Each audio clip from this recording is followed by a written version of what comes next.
Olá pessoal, tudo bom? Vamos lá começar mais um encontro nosso aqui. Hoje nós vamos falar da ordem dos processos nos tribunais. Do que se trata isso? Ao falar da ordem dos processos nos tribunais, nós iremos falar do procedimento que as ações de competência originária dos tribunais e os recursos e os incidentes nos tribunais, eles devem observar.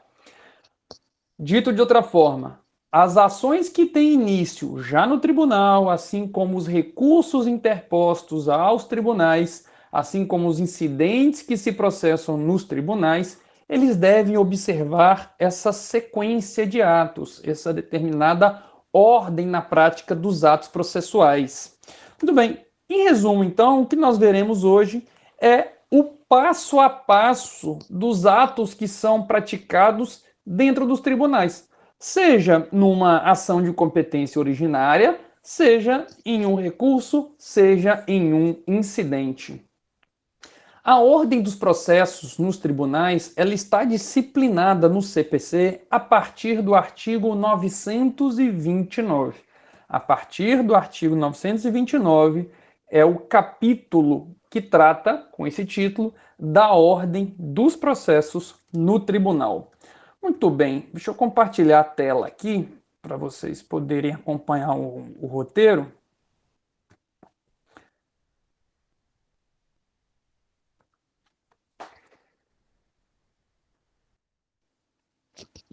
Observem esse fluxograma, que é o que nós veremos hoje, esse passo a passo que o procedimento, que o processo percorre até os seus atos finais dentro dos tribunais. Toda ação originária num tribunal, todo recurso, obviamente que ele tem início com o registro no protocolo.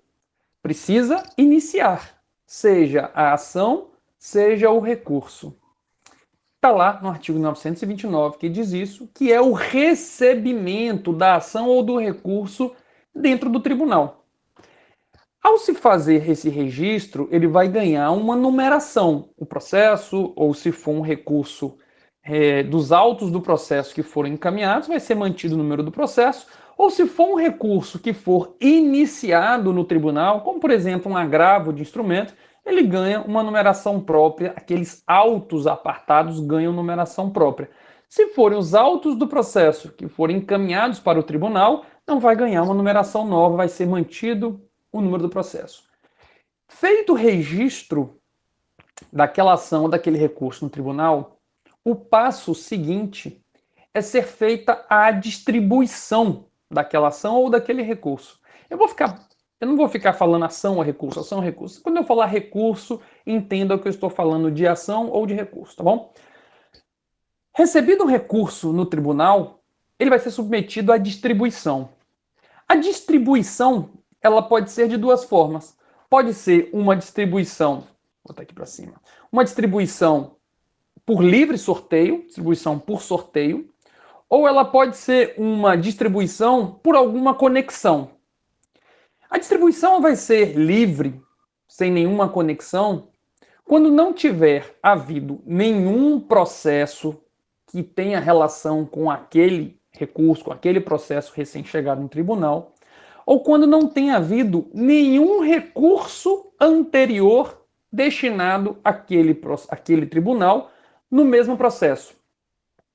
Caso chegue no tribunal o primeiro recurso daquele processo, a distribuição vai ser livre, vai ser um sorteio. O que vai precisar ser feito? O setor da distribuição, ele precisa conhecer o regimento interno do tribunal para então saber como é feita a divisão do tribunal entre os seus diferentes órgãos. O tribunal, ele contém diversos órgãos. O nosso Tribunal de Justiça, por exemplo, ele tem divisão de turmas. Vou até tentar fazer um negócio aqui, não sei se vai dar tempo de fazer, mas vamos lá. O nosso tribunal, ele tem divisão em turmas.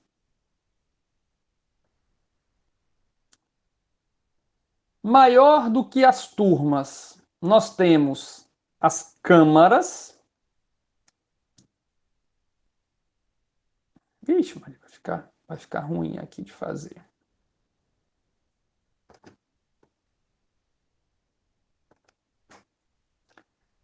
Eu vou fazer o seguinte, eu vou preparar depois bonitinho para vocês entenderem melhor e para não ficar aqui fazendo agora isso e perder o nosso tempo aqui.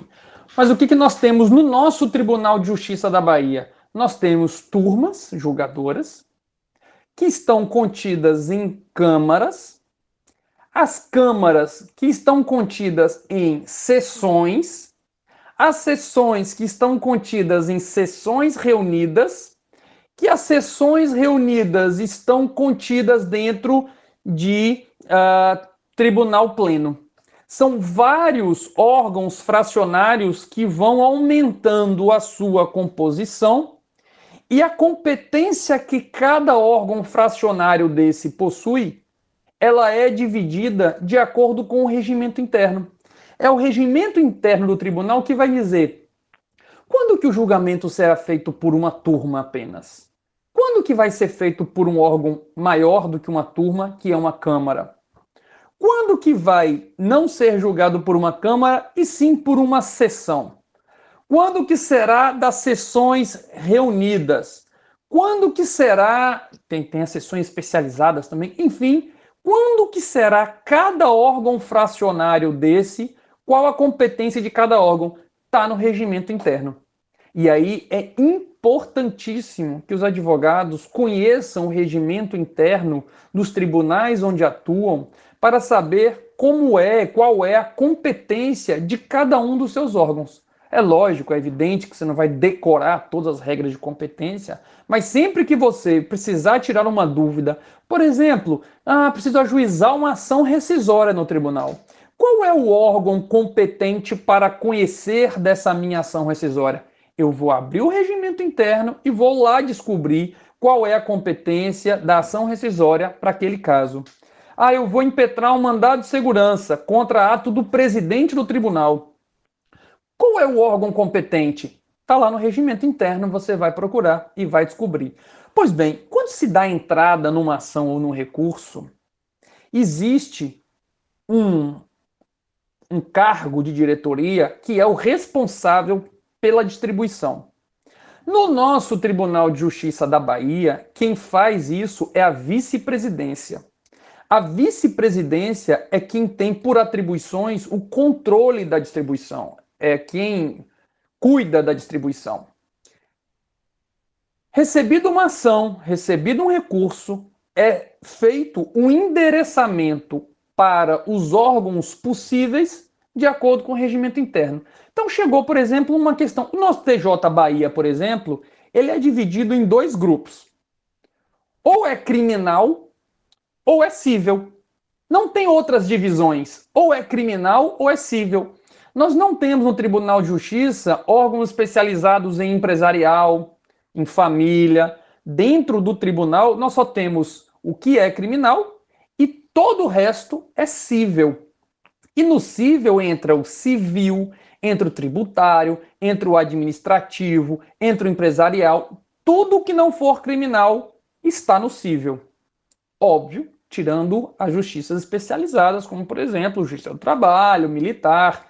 Tudo que não for no âmbito da justiça estadual, tudo que não for criminal, é cível no nosso Tribunal de Justiça da Bahia. Recebido uma ação, recebido um recurso, a distribuição olha, vamos lá, é criminal ou é cível? Ele vai olhar e dizer, aqui é cível. Tá. É o quê? É um agravo? É uma apelação? É uma ação rescisória? É uma apelação. Aí ele pega no regimento interno e ele vai ver que a apelação, quem tem competência é uma turma. Quem julga a apelação, quem julga agravo de instrumento, é turma julgadora que é composta por 3 desembargadores apenas. Uma turma julgadora de 3 embargadores. Embora a gente fale que no nosso tribunal tem turmas e câmaras, se você passear pelo tribunal, você bater perna pelo tribunal, você vai perceber que não existe secretaria da primeira turma, secretaria de turma. Por quê? Por uma razão administrativa, As turmas estão contidas dentro de câmaras. Então nós temos a primeira Câmara Cível, segunda, terceira, quarta e quinta. Temos 5 câmaras cíveis. Dentro de cada Câmara Cível dessa, tem, agora me falhou aqui, mas talvez tenha aqui 7, 9 desembargadores. Talvez 9 desembargadores. Em cada Câmara dessa tem 9 desembargadores. Ou seja, tem várias turmas dentro de uma Câmara. Porque dos 9, naquele julgamento da apelação só vão participar 3. No julgamento do agravo vão participar outros 3. No julgamento de um outro recurso vão participar outros 3. E eles misturam em termos entre si, de maneira que há várias composições possíveis dentro dessas 9 que ali estão. Muito bem. A distribuição, então, identifica qual é a matéria versada, identifica qual é a natureza de recurso ou de ação, e aí vai fazer uma distribuição para o órgão competente. Se ele concluir que é uma apelação, por exemplo, e, portanto, é de uma turma, ele vai olhar e vai sortear entre uma das câmaras cíveis. Dentro das câmaras cíveis, vamos sortear quem vai ser a figura, que vou explicar daqui a pouco, do relator. Da mesma forma, se estiver diante de uma ação rescisória, a distribuição vai olhar para aquela ação e vai dizer, bom, ação rescisória, deixa eu procurar no regimento interno. E vai ver que no regimento interno pode ter ação rescisória de competência de Câmara, pode ter ação rescisória de competência de seção, pode ter ação rescisória de vários órgãos diferentes, a depender de qual seja o objeto da ação rescisória, qual é a decisão que se busca rescindir na ação rescisória. Quem vai dizer? Regimento interno. A Câmara, então, olha... A distribuição olha e fala, vamos ver nesse caso aqui qual é o órgão. É ação rescisória contra uma sentença. Se é ação rescisória contra uma sentença, então, conclui lá a distribuição com base no regimento interno do TJ Bahia, a competência é de uma Câmara, porque ação rescisória contra a sentença é de Câmara. Tem 5 câmaras cíveis, ele vai então sortear quem será o competente, quem será o relator sorteado para aquela ação. Pode acontecer, meu povo, de já ter havido um recurso anterior no processo, e aqui eu estou voltando para o exemplo da apelação, tá? Imagine que existe uma ação em curso no primeiro grau e que houve uma liminar. Contra a liminar foi interposto um agravo de instrumento e foi sorteado o relator, desembargador fulano de tal para ser o relator. Ele foi o relator daquele agravo de instrumento. Ele já é o julgador, o relator prevento para uma futura apelação, por exemplo, ou para um segundo agravo de instrumento que vier a ser interposto. Quando da sentença, se houver apelação e se não tiver havido alteração na composição daquela Câmara, vai ser distribuída para aquele desembargador que foi o relator do agravo de instrumento anterior. Por quê? Porque ele está prevento.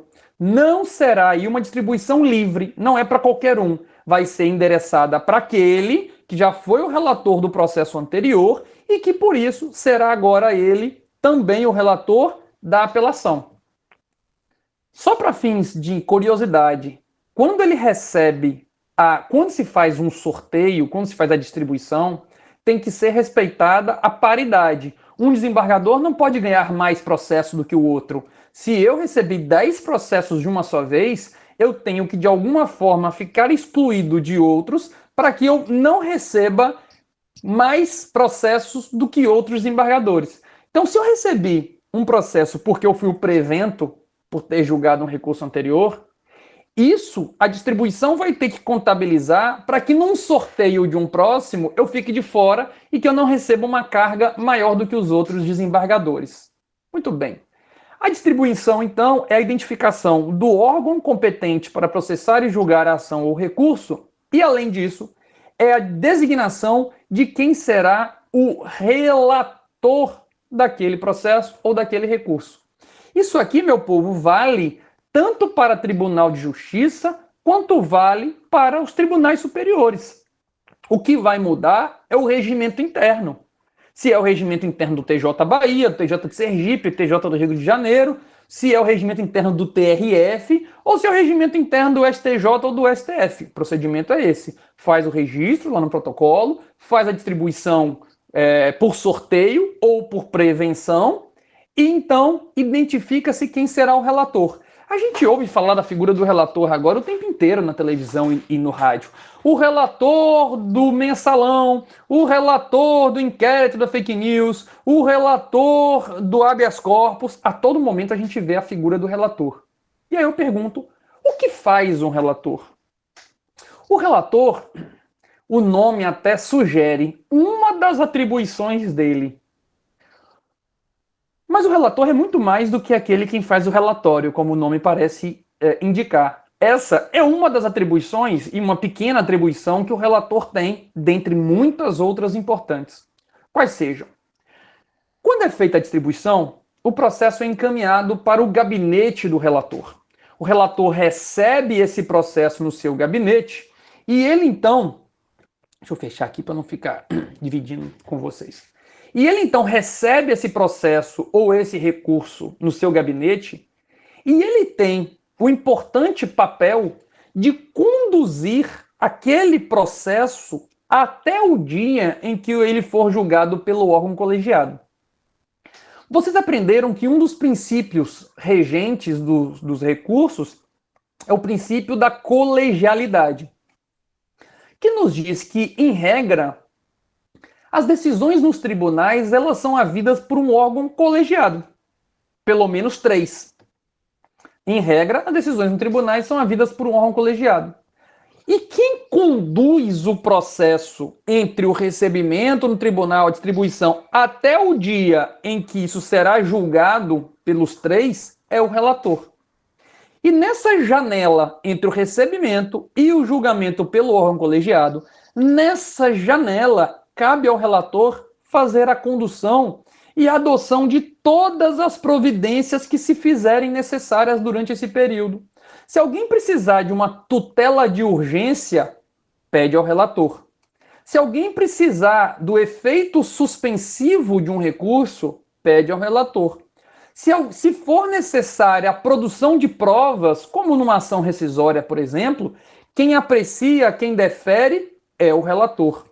E por isso a gente vê na televisão o tempo inteiro o ministro tal, relator do processo tal, deferiu liminarmente o habeas corpus. O relator tal determinou a condução coercitiva, determinou o recolhimento de passaportes, determinou o adiamento. A condução do processo até o dia que ele será julgado pelo órgão colegiado, quem o faz é o relator. É ele quem preside o processo durante essa janela que é entre o recebimento até o dia da sessão de julgamento. Mas não é só isso. Que janela é essa? Para que existe essa janela? Essa janela que eu estou falando aqui, esse período, é o momento entre o recebimento pelo relator, momento em que ele vai analisar o processo e ele vai elaborar o voto dele. O voto. Qual é a proposta de solução daquele conflito por aquele julgador? Ele vai receber o recurso de apelação, por exemplo. Vai ter lá um pedido do apelante de anulação e um pedido subsidiário de reforma da sentença. As contrarrazões, em contrarrazões, o recorrido sustentou que não há que anular e não há que se reformar. O relator recebe esse processo com todas as peças processuais lá contidos e vai analisar o processo e vai fazer o voto dele quanto ao acolhimento, quanto ao conhecimento ou não do recurso e, caso seja conhecido, se vai ser provido ou não o recurso interposto. É nesse período, portanto, um período que será o necessário para que o relator analise o processo e então venha a levar para o órgão colegiado qual é a proposta dele de desfecho para aquele recurso ou para aquela ação. Qual é o voto dele para aquele recurso ou para aquele desfecho, ou para aquele recurso ou para aquela ação. O novo CPC chega a ser até meio ridículo a gente ficar falando isso, porque as pessoas podem acreditar nisso. Mas o novo CPC, ele diz que o relator, ele deve, no prazo de 30 dias, 30 diazinhos, deve ser o intervalo entre o relator receber o recurso ou a ação no seu gabinete e levar para o órgão colegiado para julgamento. Esse prazo é completamente irreal, é um prazo impróprio, porque se for descumprido, não dá nada. Inclusive porque é absolutamente razoável não cumprir esse prazo pelo volume de processos que os tribunais têm. O TRF da primeira região, por exemplo, que abarca um número inimaginável de estados, inimaginável não, abarca um número imenso de estados brasileiros, completamente irreal a cobertura do TRF1. Cada desembargador tem em seu gabinete, aguardando julgamento, aguardando elaboração de voto, em média, 14 mil processos. O relator, então, olha para trás, cada gabinete tem 14 mil processos aguardando o voto do desembargador. É óbvio, portanto, que esse prazo de 30 dias não é um prazo exequível e não é um prazo factível. Eu até brinco que eu costumo dizer que meus clientes nunca podem saber que existe esse prazo no CPC de 30 dias, porque senão vão me ligar e vão dizer: doutor, como é que a lei diz que o prazo é de 30 dias e o nosso recurso já está esperando há 6 meses, 1 ano, 2 anos e não é julgado? Como é que você não vai fazer nada, não? Pois é, esse é aquele tipo de situação que você tem muito pouco a fazer diante desse cenário. E o novo CPC, inclusive, ele trouxe uma regra moralizadora interessante, que é o que os julgamentos devem acontecer pela ordem cronológica. Os processos que estão aguardando há mais tempo para serem julgados, eles devem ser julgados prioritariamente do que os recursos ou as ações que chegaram posteriormente. É fila. Fila é uma coisa democrática. Quem chegou primeiro vai ser julgado primeiro. Quem chegou por último vai ser julgado por último. Claro, e aí já houve uma lei que alterou e tirou essa carga obrigatória. Deverão, preferencialmente, como diz o artigo 12, os juízes e os tribunais atenderão preferencialmente a ordem cronológica de conclusão para proferir sentença ou acórdão.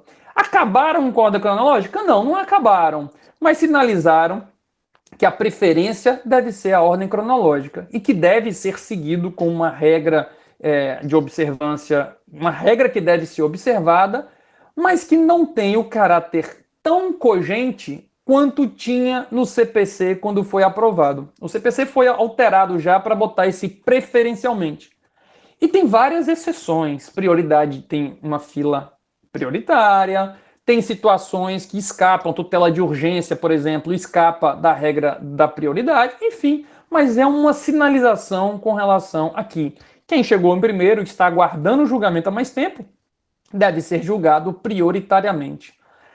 Pois bem, o que o relator faz então? Ele recebe o processo em seu gabinete, teria, no mundo lindo, maravilhoso, 30 dias para liberar o seu voto, e o voto ele levaria para a sessão de julgamento para que os seus pares, os outros julgadores, apresentassem também os seus votos para aquela proposta.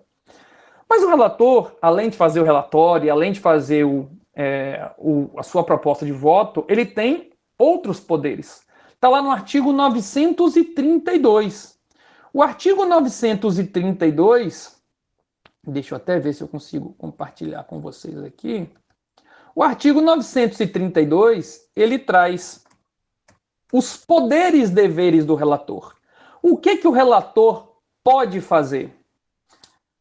Diz assim o artigo 932, esse aqui são os poderes e deveres do relator. Não é só que ele só pode, ele pode e deve fazer isso. Incumbe ao relator, olha o que nós já falamos. 1. Dirigir e ordenar o processo no tribunal, inclusive em relação à produção de prova, bem como, quando for o caso, homologar a autocomposição das partes. É ele quem preside o processo enquanto estiver no tribunal. Se tiver que produzir prova, vai pedir a ele, quem vai deferir a ele. Se tiver um acordo entre as partes, quem vai homologar é ele, o relator. O que ele também pode? Olha o que nós já falamos também, apreciar o pedido de tutela provisória nos recursos e nos processos de competência originária no tribunal. Imagine que você entrou com uma ação rescisória e quer a suspensão de uma execução. Quem vai apreciar essa tutela provisória é o relator da ação rescisória. Se você tiver um recurso pendente e precisar de atribuição de efeito suspensivo, quem vai atribuir efeito suspensivo ao recurso? O relator, porque é ele quem tem o poder de apreciar a tutela provisória. O relator, ademais de ter o poder de conduzir o processo até o julgamento pelo órgão colegiado, porque, como nós já falamos, vige o princípio da colegialidade, existem hipóteses em que se admite que o relator julgue monocraticamente. Embora, em regra, as decisões nos tribunais sejam colegiadas, podem, em determinadas circunstâncias, o relator julgar sozinho, monocraticamente, o próprio mérito do recurso. Ele pode julgar sozinho o mérito do recurso, que seria julgado por um órgão colegiado. Não só o mérito, a admissibilidade. Então ele pode julgar monocraticamente, ele faz a admissibilidade monocraticamente e também pode fazer monocraticamente o julgamento de mérito. Mas como assim? Não é o princípio da colegialidade? Como regra, sim. Excepcionalmente, o relator pode julgar monocraticamente. Muito bem, antes de passar para o julgamento de mérito, o inciso 3 ele fala que o relator pode não conhecer de recurso inadmissível, a parte interpôs um agravo de instrumento, quanto seria apelação, por exemplo, ou quando interpôs um agravo de instrumento fora do rol do artigo 1015 e fora das hipóteses da taxatividade mitigada, está ali, a gente vai falar da taxatividade mitigada ainda mais adiante. Pode o relator, portanto, dizer, esse recurso é inadmissível, eu não vou conhecer dele. Ele pode também julgar o recurso prejudicado, ou seja, aquele recurso já não tem mais condições de prosseguibilidade. Imagine que seja um agravo de instrumento contra uma tutela provisória. Imagine que a decisão de primeiro grau já foi modificada pelo próprio juiz. Prejudicou o agravo, não serve para mais nada. Ou imagine que a tutela provisória já foi confirmada por uma sentença, já não há mais que se falar em julgamento do agravo de instrumento e, portanto, ele restou prejudicado, ele perdeu o seu objeto. Terceira hipótese aqui, que está no inciso 3, ou que não tenha impugnado especificamente os fundamentos da decisão recorrida. Lembra que eu falei isso aqui? Princípio da dialeticidade. Falta um pressuposto extrínseco da regularidade formal. Um recurso sem causa de pedir é um recurso inepto, é um recurso que viola o princípio da dialeticidade. Se o relator recebe um recurso e esse recurso não tem fundamentação, esse recurso não vai ser conhecido e o relator pode monocraticamente reconhecer isso. Seguindo agora porque eu estava falando, ademais de conduzir o processo até o julgamento do órgão colegiado, fazer a admissibilidade monocraticamente, o relator pode, inclusive, julgar o mérito monocraticamente. Ele pode, trocando em miúdos aqui, acolher o agravo de instrumento, rejeitar o agravo de instrumento, acolher a apelação, rejeitar a apelação, sem levar para o órgão colegiado. Mas sozinho? Sim, sozinho. Agora, não é em qualquer circunstância que ele pode julgar monocraticamente, porque essa é a exceção, a regra é o princípio da colegialidade. Percebam, portanto, que o legislador criou o seguinte sistema. Quando a decisão recorrida estiver a favor ou contra, se estiver, ou melhor, quando a decisão recorrida estiver em desacordo ou de acordo com súmula do STF ou do STJ ou do próprio tribunal, bem como precedente vinculante do STJ ou do STF em recurso repetitivo, ou quando houver precedente vinculante obrigatório do próprio tribunal, o relator pode julgar monocraticamente. Repare, vamos lá, vamos pegar os três aqui. Súmula. Imagine que a decisão de primeiro grau, a sentença foi: olha, eu estou julgando procedente o pedido porque o STF já decidiu em centenas de casos essa matéria e inclusive editou uma súmula para dizer que sim, tem direito a parte autora nesses casos. Portanto, a sentença julgou procedente o pedido porque a súmula do STF está nesse sentido, ou do STJ está nesse sentido. A parte não gostou. Ah, mas eu não gostei, não concordo, eu acho essa súmula equivocada. Ao chegar no tribunal, o relator pode falar: olha, se existe uma súmula do STJ que trata dessa matéria e o caso se enquadra, se amolda ao que consta na súmula, não faz sentido levar para o órgão colegiado. Não precisam três julgarem isso se já essa jurisprudência já está pacificada nesse sentido, tanto é que tem súmula. Portanto, ao invés de levar para o órgão colegiado e despender tempo e trabalho de três, pode o relator sozinho julgar e falar: olha, recorrente, você não tem razão, não. A sentença foi com base numa súmula. Foi bem aplicada a súmula ao caso concreto, portanto, não há o que se reformar na sentença. Da mesma forma, imagine que tenha o STJ ou o STF formado um precedente vinculante em recurso repetitivo. Mais adiante nós teremos essa aula de precedentes obrigatórios. E lá vocês aprenderão que o precedente obrigatório, ele vincula todos os julgadores do próprio tribunal, de onde foi emanado o precedente vinculante, e todos que lhes são subordinados. Se o STJ edita um precedente vinculante, o próprio STJ tem que respeitar o precedente vinculante. Assim como todos que estão subordinados ao STJ também têm que respeitar o precedente vinculante. Logo, o Tribunal de Justiça tem que respeitar? Tem que respeitar. O juiz de primeiro grau tem que respeitar? Tem que respeitar. Dentro do tribunal, o relator tem que respeitar? Tem. O órgão colegiado tem que respeitar? Tem. Portanto, o relator, para aplicar o precedente obrigatório, ele não precisa levar para o órgão colegiado. Imagina que a sentença, pessoal, descumpriu um precedente obrigatório, decidiu contrariamente ao precedente obrigatório. O relator pode pegar a apelação e falar: recorrente, você tem razão. A sentença violou um precedente obrigatório do STJ. O STJ determinou que, nesses casos, a solução fosse a oposta. Eu não vou nem levar para o órgão colegiado, eu vou julgar monocraticamente. Eu, relator, estou decidindo sozinho esse recurso. Pode? Pode, porque está aí nas hipóteses do artigo 932, inciso 4, a linha B. Existência de precedente obrigatório do STJ ou do STF em recurso repetitivo. E o mesmo se diga com relação ao que a gente chama de IAC e IRDR. São dois incidentes que podem ser instaurados nos tribunais para a formação de precedente obrigatório. IAC, incidente de assunção de competência, e o IRDR, incidente de resolução de demandas repetitivas. Teremos aula sobre isso. Os tribunais, todos os tribunais, podem instaurar esses incidentes para formar precedentes vinculantes.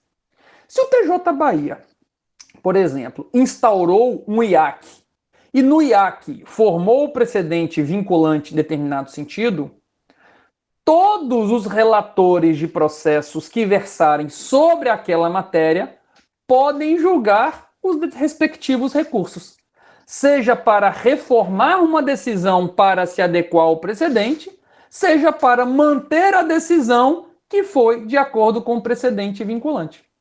Beleza? Vamos nessa? Tanto o inciso 4 quanto o inciso 5, eles falam a mesma coisa, basicamente. A diferença é que o 4, ele fala que o relator pode negar provimento, nessas hipóteses. O inciso 5, ele fala que o relator também pode dar provimento ao recurso. A única diferença entre um e outro aqui é que no 5 ele fala, mas para dar provimento, você tem que ouvir a parte contrária. Você não pode dar provimento a um recurso sem ter havido a oportunidade das contrarrazões. Não pode chegar um agravo de instrumento no tribunal e o relator julgar monocraticamente o mérito sem ouvir a parte contrária. Antecipação de tutela, tutela cautelar, isso pode fazer monocraticamente sem nem ouvir a parte contrária. Mas julgar o mérito do recurso sozinho, sem oportunizar o contraditório, aí não. Aí não. Beleza? Então, seja para dar provimento, seja para negar provimento, nessas hipóteses, o relator pode fazê-lo monocraticamente, sem precisar ir para o órgão colegiado. Além dessas hipóteses, tem mais esses outros incisos, o 6, 7 e 8. E o 6 fala que o relator pode decidir o IDPJ, incidente de desconsideração da personalidade jurídica, quando esse for instaurado perante o tribunal. Instaurado originariamente perante o tribunal. O incidente de desconsideração da personalidade jurídica pode ser instaurado a qualquer momento, em qualquer grau de jurisdição. Se for instaurado no tribunal, quem vai conduzir, quem vai decidir é o relator monocraticamente. Em suma, é isso que diz o inciso. O inciso 7 diz que caberá ao relator determinar a intimação do Ministério Público quando for o caso. Se estiver diante de uma questão que versa sobre interesse público, interesse de incapaz, nas hipóteses de intervenção obrigatória do Ministério Público, é o relator quem irá determinar a intimação do Ministério Público para se manifestar. E, por fim, é o relator quem irá exercer outras atribuições estabelecidas no regimento interno no tribunal. Aliás, sobre isso, sobre regimento interno, tem um livro muito bom, tá lá em cima, um livro muito bom do professor Paulo Mendes, que chama Dos Regimentos Internos como Fontes Normativas do Direito. Os regimentos internos, eles também criam normas jurídicas. Basta ver, aqui é um dos exemplos. O regimento interno pode conferir atribuições ao relator para além dessas que estão previstas no CPC. O regimento interno podem criar várias normas. Esse livrinho do professor Paulo Mendes, que inclusive é egresso da Católica, baiano, é um livro muito bom, um livro sucinto e que joga uma luz num tema interessante, que se falava muito pouco sobre isso até pouco tempo atrás, que é com relação à existência de outras fontes normativas para muito além da lei. Hoje a gente precisa aceitar a realidade de termos uma pluralidade de fontes normativas, inclusive regimentos internos dos tribunais. Muito bem, deixa eu interromper o compartilhamento e voltar aqui. O relator, então, ele faz o quê? Recebe o recurso ou processo em seu gabinete, elabora, faz esses atos do artigo 932, conduz o processo, se tiver produção de provas, é ele quem determina a produção de provas, se tiver tutela de urgência, é ele quem aprecia, se tiver pedido de efeito suspensivo, é ele que aprecia, se tiver que intimar o Ministério Público, é ele quem intima, e ele vai ficar naquela situação. Esse caso, eu vou julgar monocraticamente ou eu vou levar para o órgão colegiado? Para julgar monocraticamente, em resumo do que falamos, é necessário que tenha havido, que exista já sedimentado uma súmula do STJ ou do STF, ou que existam precedentes obrigatórios, seja dos tribunais superiores, seja do próprio tribunal, dando o caminho que deve ser seguido a todos os demais casos que versarem sobre aquela matéria. Se tiver diante desse panorama, o relator pode julgar monocraticamente. Ah, não, mas o caso aqui não está em nenhuma dessas hipóteses. Não está, não? Não. Então tem que levar para o órgão colegiado. No velho CPC, permitia que o relator julgasse monocraticamente se existisse jurisprudência dominante do tribunal em determinado sentido. Ou seja, bastaria a existência de uma jurisprudência majoritária em determinado sentido que os relatores poderiam julgar monocraticamente se estivesse de acordo com a jurisprudência majoritária. Porém, o novo CPC, ele não deseja, pelo contrário, ele repudia que os tribunais tenham jurisprudências. O novo CPC, ele almeja e impõe que os tribunais tenham jurisprudência ou seja, que ele tenha um entendimento sobre a mesma matéria. Não viola o princípio da isonomia, viola a segurança jurídica, você ter dentro do mesmo tribunal 2, 3 entendimentos divergentes. Ah, se cair em tal órgão, eu ganho. Se cair no órgão tal, eu perco. Se cair nesse terceiro órgão, eu ganho em parte. Isso viola o princípio da segurança jurídica e viola o princípio da isonomia. E aí vem um novo CPC no artigo 926 e dá um recado muito claro para os tribunais. E fala: os tribunais devem uniformizar sua jurisprudência e mantê-la estável, íntegra e coerente. Uma jurisprudência para cada tribunal. As divergências devem ser pacificadas. Deve haver um entendimento do tribunal. Reparem, portanto, e aí quando você olha agora, você consegue perceber por que o novo CPC ele admite julgamento monocrático quando houver precedente vinculante. Porque já está pacificada a jurisprudência. Se é vinculante, todo mundo tem que respeitar. Ah, mas eu não concordo, eu sou julgador e não concordo. Paciência. Você precisa botar a viola no saco e seguir com aquele entendimento. Você pode até dizer, eu não concordo com esse entendimento, mas é o entendimento que foi adotado pela maioria e, portanto, nós precisamos manter esse entendimento estável, íntegro e coerente. Esse entendimento não pode ficar sofrendo variações porque eu não concordo. Então, eu tenho que seguir esse entendimento. Beleza? Percebam, então, que o novo CPC, ele reforçou o princípio da colegialidade. Ele falou, não se deve excepcionar o princípio da colegialidade se não houver uma jurisprudência pacificada sobre o assunto.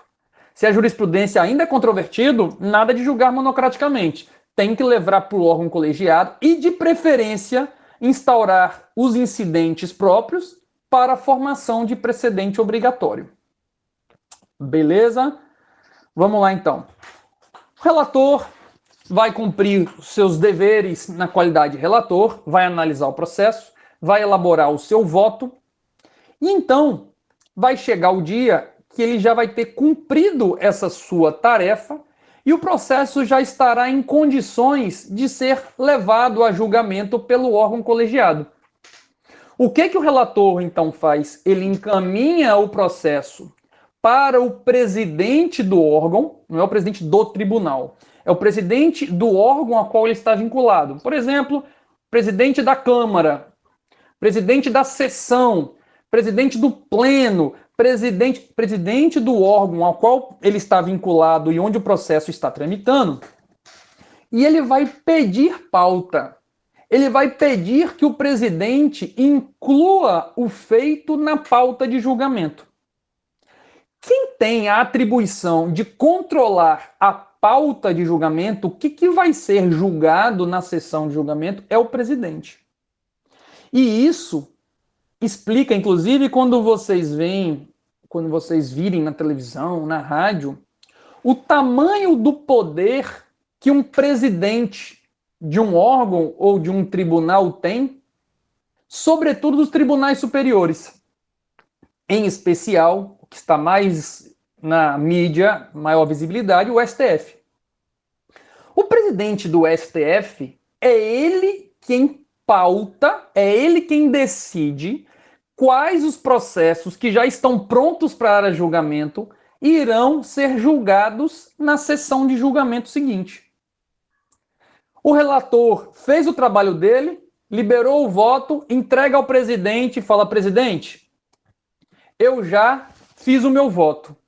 O presidente, então, analisa e fala, tá bom, eu vou ver agora quando eu vou incluir esse processo em pauta. No STF, que é um órgão eminentemente, inclusive, político, muitas questões o presidente fala, eu não vou colocar esse assunto em pauta nesse momento. Não é conveniente entrar esse assunto em pauta nesse momento. Na época dos julgamentos dos casos do Lula, que o Lula estava preso, isso foi uma guerra dentro do STF. porque uma parte dos ministros queria que fosse pautada a ação que discutia a constitucionalidade da prisão em segunda instância.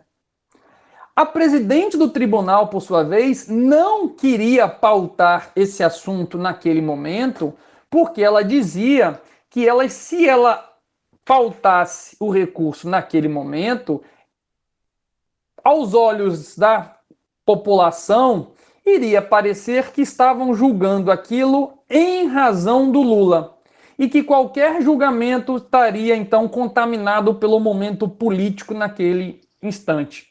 E além disso, não só essa questão, a própria mudança do entendimento de um ministro, que foi o ministro Gilmar Mendes, seria suficiente para mudar o resultado anterior que havia sido firmado quando da antecipação da tutela, quando da tutela cautelar. Durante a apreciação da liminar na ADPF, se eu não me engano foi uma ADPF, concluiu-se por 6-5 que poderia ter prisão em segunda instância. Mas o ministro Gilmar Mendes mudou o seu entendimento no curso do processo para achar que não poderia mais ter prisão em segunda instância. E tiveram as mudanças de composição. Esse grupo queria que o processo fosse pautado para que o 6-5 que estava confirmado, que estava já no sentido da proibição da prisão em segunda instância, prevalecesse e a partir daquele momento fosse um precedente obrigatório. Então, nesse caso, não é nem exatamente um precedente obrigatório, porque tem eficácia erga omnes, mas enfim, que seja. Havia uma pressão grande em torno da presidente para a presidente pautar. A presidente falou, não vou pautar agora. A ministra Carmen Lúcia, ela deixou a presidência do STF sem ter pautado esse assunto. Esse assunto só foi pautado depois que entrou o ministro Dias Toffoli. Ele não pautou no primeiro momento, esperou um tempo e depois de alguns meses, não me lembro quantos meses, se chegou a ter um ano depois, é que ele pautou esse assunto e então foi julgado naquela oportunidade sobre a impossibilidade da prisão em segunda instância antes do trânsito em julgado. Vejam, portanto, o poder que um presidente tem com relação à pauta. Agora, nesse exato momento, o STF está discutindo um assunto super importante, que é aquela questão do marco temporal das demarcações de terras indígenas. O presidente achou que era um momento conveniente de incluir esse assunto em pauta. Ele poderia falar, agora não é um bom momento, vamos esperar ano que vem. Aí ele pensou, mas ano que vem é pior, porque ano que vem tem eleições, acho que vai ser um ambiente político mais conturbado ainda. Decidiu que o momento era esse e pronto, e assim foi feito.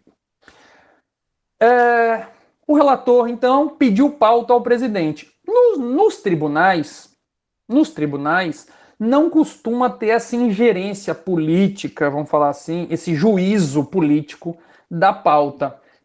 Pede-se pauta, inclui-se automaticamente na sessão de julgamento seguinte. O relator entregou hoje o recurso dizendo, presidente, eu já concluí o meu trabalho aqui, já fiz o meu voto. Inclui-se na pauta da primeira sessão de julgamento seguinte. Entreguei hoje, quando que é a próxima disponível? É daqui a tantas semanas, então vai ser essa que o processo vai ser incluído. É feito praticamente, incluído praticamente de maneira automática. Nos tribunais superiores, não. Os tribunais superiores têm todo um juízo de conveniência, porque são tribunais também políticos nos seus julgamentos. Muito bem. Passa para o presidente. O presidente, então, inclui em pauta. Vai ser na pauta do dia 14 de setembro. Vai ser na pauta do dia 20 de setembro. Incluído em pauta, as partes, por intermédio dos seus advogados, têm o direito de serem intimados para tomarem ciência do dia em que o recurso ou a ação será julgada. As partes têm que estar presentes? Não. Os advogados têm que estar presentes? Não. Se estiverem ausentes, é revelia? Não. Tem preclusão? Não. Acontece que o advogado tem o direito de acompanhar o julgamento no momento em que ele está ocorrendo. Como ele pode, querendo sendo dentro das hipóteses previstas em lei e no regimento interno, ou no regimento interno, ele pode fazer sustentação oral. Para que o advogado é intimado? Ele é intimado para querendo acompanhar o julgamento e querendo, e se for possível, realizar sustentação oral do seu julgamento. Esse negócio que eu estava ali falando com vocês de conhecer o regimento interno, isso é muito importante porque, sobretudo agora em pandemia, muitos tribunais fizeram reformas em seus regimentos internos e fizeram algumas pegadinhas terríveis. Quando eu posso requerer sustentação oral? Regimento interno. Qual o prazo que eu tenho para pedir sustentação oral? Regimento interno. O regimento interno TJ São Paulo, por exemplo, existe uma previsão de que uma vez distribuído o processo no tribunal, uma vez distribuído aqui atrás, distribuído o processo, a parte tem um prazo para dizer que quer o julgamento presencial. Senão o julgamento ele é feito eletronicamente. As partes não têm nem sessão de julgamento para acompanhar. TJ, o toma recursal, por exemplo, Juizados Especiais da Bahia. Uma vez definido quando será a pauta, quando será o julgamento, fixada a pauta, você tem um prazo para requerer sustentação oral. Acontece que turma recursal costuma marcar a sessão de julgamento, às vezes, para 1 ano. Vai dizer, olha, o seu processo vai ser julgado na pauta do ano seguinte, no dia tal do ano seguinte. E o regimento interno diz que você tem, salvo engano, 10 diazinhos para poder falar, olha, eu quero fazer a sustentação oral naquela sessão de julgamento do ano que vem. E se você perder esse prazo, você perdeu a sua oportunidade de fazer sustentação oral. TJ Bahia é assim? Não. TJ Bahia, 30 minutos antes do início da sessão de julgamento, você pode falar, eu quero fazer sustentação oral. Por quê? Porque está no regimento interno. Pode ser que ele mude e fale, tem que pedir até a véspera, tem que pedir 2 dias antes. É o regimento interno, é quem delibera sobre isso. O advogado, como eu disse, é preciso, obrigatório estar? Não. Se ele quiser, pode? Pode. Deve? Depende. Em alguns casos, é conveniente, é relevante que o advogado esteja presente para acompanhar. Se o julgamento estiver acontecendo e acontecer alguma questão de fato equivocada, o advogado pode estar ali presente para fazer algum esclarecimento. Pode surgir alguma dúvida, inclusive, por parte dos julgadores e o advogado ali presente fazer algum esclarecimento fático sobre o caso. Portanto, estar presente numa sessão de julgamento ou não, leva em consideração as circunstâncias do caso concreto para saber a conveniência, a necessidade de estar ali presente. E sustentação oral? Para fazer sustentação oral, são as hipóteses. Temos as hipóteses previstas no CPC, em que é permitida a sustentação oral. A sustentação oral, ela pode ocorrer nas hipóteses do artigo 937. Artigo 937 do CPC. A sustentação oral, essas hipóteses do artigo 937 não afasta a possibilidade dos regimentos internos dos tribunais incluírem outras hipóteses também de cabimento de sustentação oral. Por exemplo, TJ Bahia. O CPC, a comissão que elaborou o CPC, ela cometeu um erro. E já reconheceram, tem uma palestra de Fred Dier que ele fala, nós nos passamos, erramos mesmo. E esquecemos de colocar sustentação oral no agravo de instrumento interposto contra a decisão interlocutória de mérito. Decisão interlocutória de mérito, quando tiver agravo de instrumento, o CPC esqueceu de colocar a previsão que, nesse caso, tem que ter sustentação oral, pode ter sustentação oral. Se passou. Isso impede que os tribunais, no seu regimento interno, permitam? Não impede, de jeito nenhum. Tanto é que o TJ Bahia, o seu regimento interno, tem previsão que nessa hipótese cabe sustentação oral. Tem previsão para que nessas hipóteses caibam sustentação oral.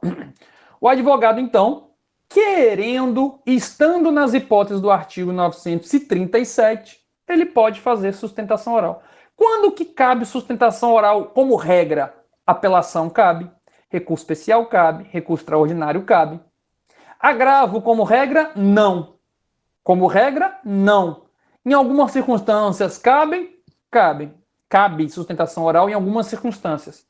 Em agravo interno, cabe? Como regra, não. Em algumas circunstâncias, cabe? Cabe.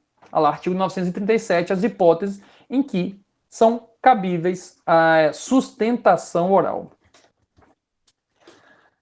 Sigamos. O novo CPC ele criou uma regra bem importante para nós advogados, que é, e para as partes também, que os advogados eles têm que ser intimados com um intervalo, um interstício mínimo de 5 dias úteis. 5 dias úteis. Um intervalo mínimo de 5 dias úteis entre a intimação e a realização da sessão de julgamento. Tem que ter um intervalo, uma diferença de 5 dias úteis entre a intimação do dia da sessão de julgamento e o dia da sessão de julgamento. Isso é uma regra simples, mas muito importante. Porque no velho CPC não tinha essa regra e às vezes, por exemplo, você era intimado para 48 horas depois participar de uma sessão de julgamento querendo em Brasília. Você às vezes estava em Salvador. E você não tinha nem tempo hábil de conseguir com o cliente autorização, ou que o cliente arranjasse dinheiro, ou que você arranjasse dinheiro, passagem, hospedagem, para poder estar em Brasília 48 horas depois para uma sessão de julgamento. E o novo CPC falou, não, calma aí, não vamos fazer essa armadilha, não. Vamos garantir um intervalo mínimo de 5 dias úteis entre o dia em que as partes são intimadas através dos seus advogados da sessão de julgamento e o dia da sessão de julgamento. Se as partes quiserem assistir, podem? Podem. Se as partes quiserem assistir a sessão de julgamento, podem, não tem problema nenhum. É obrigatório? De jeito nenhum. Agora, inclusive, que as sessões de julgamento estão virtualmente, tá facílimo, né? Estão sendo transmitidas pelo YouTube. Então, os tribunais estão fazendo as transmissões. Basta a parte, então, entrar e assistir o seu julgamento, desde que tenha havido pedido de preferência ou de sustentação oral. Explico. Preferência é uma coisa, sustentação oral é outra. Na sessão de julgamento, são julgados dezenas, às vezes centenas, às vezes milhares de processos em uma única sessão de julgamento. Nem todos os processos que ali estão sendo julgados cabem sustentação oral. Muitos não cabem sustentação oral. Em muitos não cabe sustentação oral. Porém, é direito da parte querendo acompanhar o julgamento, mesmo da parte do advogado, acompanhar o julgamento mesmo que não caiba sustentação oral. Esse é o pedido de preferência. É você falar, eu quero assistir, acompanhar a sessão de julgamento, o julgamento do meu processo. Você formula um pedido de preferência. Se você tem direito de sustentação oral, aí é outra coisa. Aí é o direito, que está lá nas hipóteses do artigo 937, é o direito de você, advogado, realizar uma breve apresentação no prazo de 15 minutos, e aí nós falaremos mais sobre o que você deve falar, mas você tem 15 minutos para poder intervir e tentar convencer os julgadores que você tem razão. Seja para mudar a sentença, seja para manter a sentença, decisão interlocutória, enfim, o que quer que seja. Muito bem. Vou contar uma coisa que muitos de vocês não sabem. A imensa maioria dos recursos não são julgados presencialmente.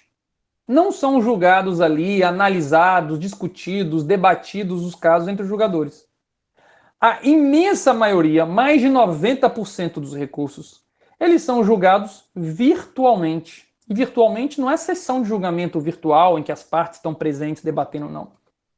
O julgamento virtual é o relator apresenta seu voto lá no sistema, os outros julgadores entram no sistema, tem lá o período para poder fazer isso, olham o voto do relator, dizem se concordam ou se não concordam, e caso não concordam, apresentam o voto dele divergente.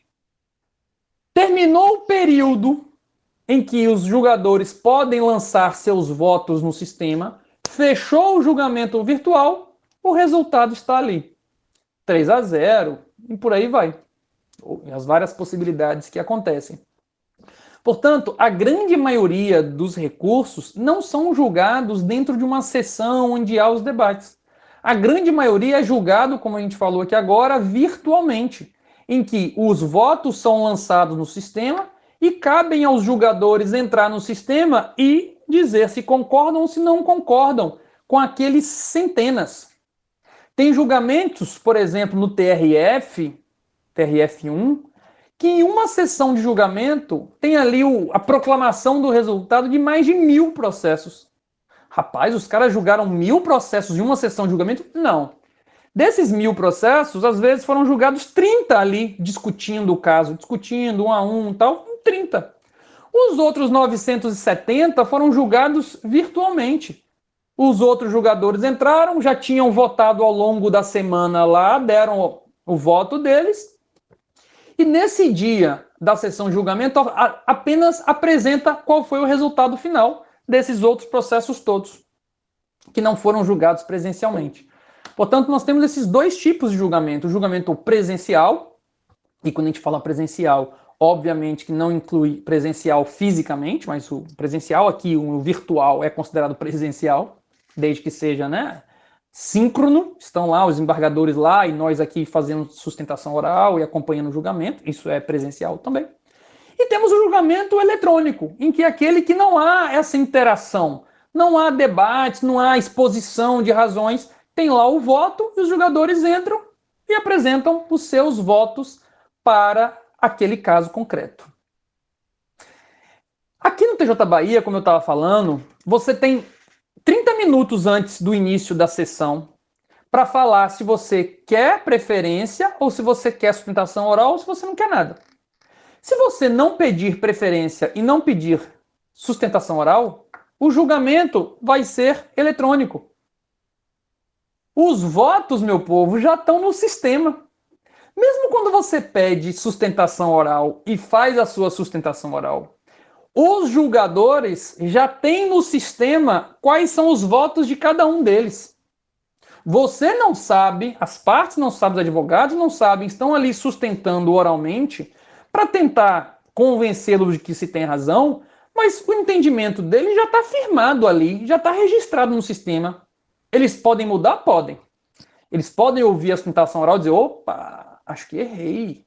No meu voto aqui eu estava dando razão para outra parte, mas com a sustentação agora eu percebi que eu errei, então eu vou mudar o meu voto. Pode mudar? Pode mudar o voto. Então esse é o grande trunfo da sustentação oral, é você tentar mudar eventual voto que esteja desfavorável a si. Já registrado no sistema. Beleza? Entendendo? Estão entendidos? Muito bem. Muito bem. Incluiu em pauta, não pediu preferência, pediu sustentação oral. Chegou lá, eu falei, eu quero que o meu processo seja julgado presencialmente. Atenção com o regimento interno. Cada regimento interno tem um prazo para você dizer que quer o julgamento presencial. Como eu falei, lá em São Paulo, distribuído o processo, você tem um prazo para pedir o julgamento presencial. Turma recursal, marcou a sustentação, marcou a sessão de julgamento, você tem um prazo para dizer que quer sustentação oral. TJ Bahia, você tem até 30 minutos antes da sessão para dizer eu quero fazer sustentação oral. Muito bem. Vamos agora aqui para a sessão de julgamento. Sessão de julgamento. Deixa eu compartilhar a tela com vocês agora aqui de qual é o roteiro da sessão de julgamento. Vejam só.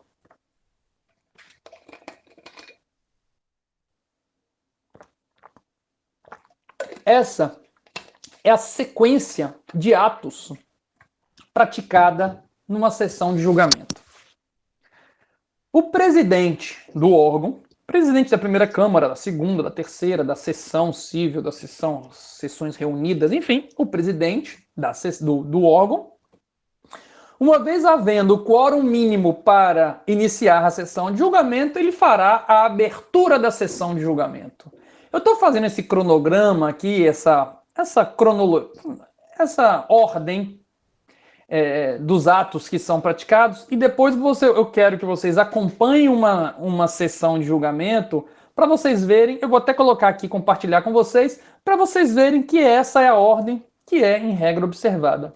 Feita a abertura, o presidente do órgão, a presidente do órgão, ela vai fazer a apresentação, a submissão da ata da sessão anterior. Porque quando termina a sessão de julgamento, faz a ata. Foram julgados 1000 processos, tarará, parará, parará. Às vezes contém algum erro. Às vezes ficou registrado que foi dado provimento, quando na verdade foi negado o provimento. Acontecem alguns errinhos. E aí vocês vão ver que é absolutamente comum o presidente fala assim: submeto a ata da sessão anterior para deliberação. Alguma impugnação? Aprovada a ata da sessão anterior. Pronto. Se tiver alguma retificação a fazer, algum desembargador fala: olha, tem uma retificação aqui. O processo tal e tal e tal constou como se tivesse sido adiado, mas na verdade não foi adiado não, ele foi julgado. Ah, tá, então vamos retificar aqui. Passa para a fase seguinte, que é quando o presidente irá apresentar quais processos que estavam pautados, mas que não serão julgados naquele dia porque o relator pediu adiamento, por exemplo. Acontece de você pautar um processo, ao pautar um recurso, as partes, por exemplo, falam: o relator, por gentileza, tira de pauta que nós estamos negociando um acordo. O relator vai lá e tira de pauta, então, para que as partes analisem o acordo e, se for o caso, depois retoma. Pode acontecer adiamentos, quando o relator, por exemplo, não estiver presente na sessão de julgamento por algum motivo, está de férias, está de licença ou simplesmente não apareceu naquele dia do julgamento. Esses processos, eles são adiados. E aí o presidente fala: olha, vão ser adiados processos tais e tais e tais e tais e tais de relatoria da desembargadora tal. Também nesse momento, a presidente apresenta quais são os processos em que os desembargadores e desembargadoras, ministros ou ministras, registraram impedimentos ou suspeições. São processos em que não podem atuar, e aí tem todas as hipóteses de impedimento ou suspeição. Porque, aí tem todas as hipóteses, não é porque tem relação de parentesco com as partes ou com os advogados, ou porque atuaram no primeiro grau como magistrado, ou atuaram quando era o Ministério Público, ou quando aconselharam as partes, ou quando tem amizade, inimizade. Todas as hipóteses de impedimento ou suspeição, os desembargadores falam: olha, eu não posso julgar o processo tal, eu não posso julgar o processo tal, eu não posso julgar o processo tal porque eu sou impedido ou porque eu sou suspeito. Feito isso, passo seguinte é um negócio que, se vocês não assistirem essa aula aqui e assistirem uma sessão de julgamento, você não vai entender absolutamente nada nesse ponto. Começa uma falação de números sem fim que você não sabe do que se trata. Lembra que eu falei para vocês que o julgamento pode ser presencial, pode ser eletrônico, pode ser virtual? Pois bem, se as partes não pediram o julgamento preferencial e não pediram sustentação oral, se não pediram uma coisa ou outra, se não falaram eu quero o julgamento presencial, ele vai ser julgado virtualmente. Nesse momento, a presidente vai ler o resultado de todos os recursos que foram julgados eletronicamente. Então faz assim, vocês vão ver que faz assim mesmo. Processos de pauta número. A pauta de julgamento tem processo 1, 2, 3, 4, 5, 6, 7, 8, 9, 10. Se tiver 1000, vai até 1000. Se tiver 2000, vai até 2000. Aí fala assim: processo de pauta número 1, 2, 4, 5, 7, 8, 9, 11, 13, 14, 15, 16, 17, 20, 22, 24... Fala um monte de número e fala: a unanimidade foi dado o provimento. A unanimidade foi negado o provimento. Processos de pauta número 2, 5, 7, 14, 25, 29, a unanimidade não conhecidos. Processo de pauta número tal, foram, por maioria. Ele apresenta qual foi o resultado do julgamento eletrônico. Por quê? Porque está lá no sistema. Como que cada um votou e apresenta o resultado, então, Naquele momento, você já sabe qual foi o resultado. Não vai ter julgamento, como eu falei, presencial. Não vai ter debate, não vai ter apresentação de voto, não vai ter nada. Já está no sistema. Quem votou, votou. Quem não votou, não vota mais. Encerrado, proclamado o resultado dos julgamentos virtuais. Está ali. Foram julgados. E é no começo da sessão de julgamento, logo aqui, que a presidente já anuncia. E é muito comum, eu me lembro quando isso acontecia, quando houve a mudança do regimento interno do TJ Bahia para fazer isso, e chegavam muitos advogados no meio da sessão de julgamento e perguntavam assim, doutor, sabe qual processo está pautado? Aí eu falei, sabe qual processo está sendo julgado agora? Aí eu falei, está sendo julgado de número tal, da preferência. Aí ele fala, porque eu cheguei agora de viagem e eu não sei se o meu já foi julgado. Aí eu perguntava, você pediu preferência ou sustentação oral? Não, não pedi não, eu vim aqui acompanhar. Então, doutor, então já foi julgado. Pode olhar o sistema, abre o sistema que já vai ter lá o resultado. O resultado já aparece. Quando proclama o resultado aqui, ó, do eletrônico, pode abrir o sistema que já tem lá falando. Conhecido, negado o provimento. Já tem lá a informação, porque já foi julgado. Rapaz, não sabia não. Tem que pedir antes? Exatamente por isso que você tem que pedir 30 minutos antes. Se você não pedir no TJ Bahia 30 minutos antes, ele é julgado eletronicamente. Os que não foram julgados eletronicamente por qualquer motivo, porque houve sustentação oral, ou porque houve preferência, ou porque houve ainda, como a gente chama, pedido de destaque. Algum desembargador fala, eu quero discutir esse assunto na sessão de julgamento. Eu não estou me sentindo confortável de julgar isso eletronicamente. Por qualquer motivo, o julgamento for presencial, o processo, próxima etapa, é que todos os recursos que iam ser julgados presencialmente serão chamados. Eles serão chamados numa ordem, não julga todos de uma só vez, obviamente. Vão julgar o processo tal, depois o tal, depois o tal. Como é que é essa ordem? Pelos pedidos de sustentação oral e pedidos de preferência. Os advogados que pediram sustentação oral, eles vão entrando numa fila. Quem pediu primeiro sustentação oral vai ter primeiro. O segundo que pediu, o segundo, o terceiro e por aí vai. Eu fui lá, pedi sustentação oral no primeiro dia, lá na hora, lá atrás, quando marcou a pauta, eu te pedi preferência, pedi sustentação oral. Talvez eu seja eu o primeiro, o segundo da sessão. Julgamento. Vai ser chamado. Chama a julgamento, o presidente fala, chama a julgamento o processo de pauta número tal, em que são partes fulano e fulano.